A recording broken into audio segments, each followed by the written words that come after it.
এখন নভেম্বর মাস, এই সময়ে উঠোন করার সময় এসে গেছে।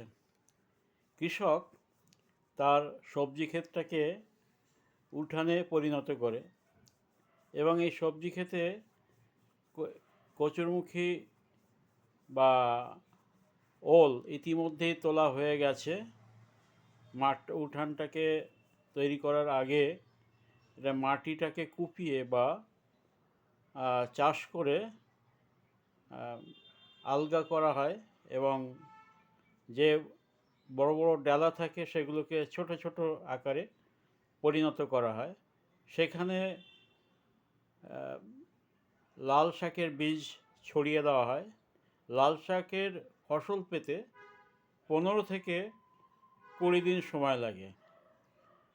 লাল শাক হয়ে যাওয়ার পরে তুলে ফেলার পরে যেটা করা হয়, মাঠটাকে সমতল করা হয়, ডালাগুলোকে আরও গুঁড়ো করে আরও ছোট ছোট